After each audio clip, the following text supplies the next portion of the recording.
I faked being sick to test my girlfriend's love. She failed in the worst way possible. I pretended to be dying just to see if my girlfriend actually loved me. Yeah, I know it's messed up, but so is everything that followed. It started with a feeling, the kind, that gnawing gut instinct that something's off.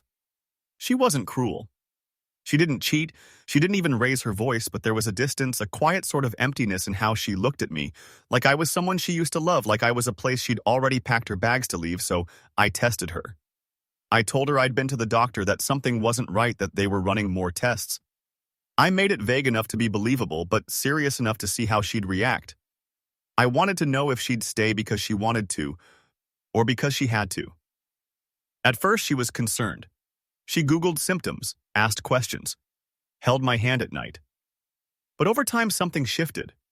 She didn't cry. Not once. She didn't get mad at the world or at God or at anything. She just got quieter.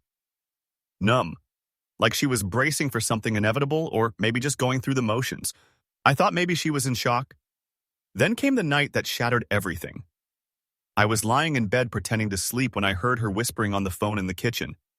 She didn't even leave the apartment, just stepped a few feet away. I could hear every word. "I can't leave him now," she said. "He needs me. I don't love him anymore, but I can't just walk away when he's like this." Every syllable hit like a punch to the chest, but I couldn't stop listening. "I've loved you for a long time," she said. "But it's not the right time. He thinks he's dying. How could I abandon him?" I wanted to scream. I wanted to tear through that door and demand the truth, but I didn't. I stayed in bed, still frozen hollow.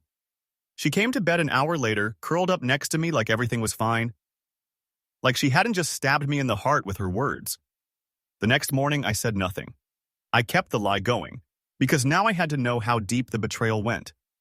I started pushing it further. I told her the test results came back that it wasn't good, that the doctors wanted to start treatment immediately. She cried that time, but not for me.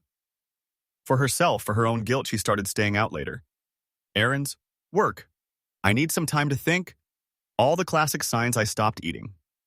Lost weight. Not because I was sick, but because I couldn't stomach food anymore.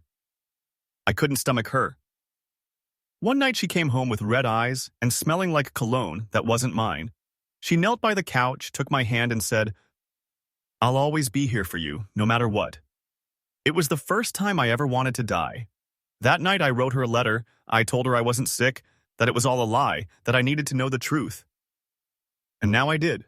I didn't yell. I didn't accuse. I just laid it all out. I left the letter on the table and packed a bag. I didn't even wait to see her face when she read it. I didn't need to. A few hours later, I got a text. Just one sentence. "I never meant to hurt you." That was 2 months ago. I'm living in a tiny studio now. It's quiet. Lonely. But at least the silence is honest. Some nights I still think about her. About them. I wonder if she finally got what she wanted. If she feels free. If she ever misses the version of me that would have died for her. Literally or not. I don't regret the test. I regret needing it, because the moment you start doubting someone's love enough to fake your own death sentence, the relationship is already over. I just didn't want to admit it.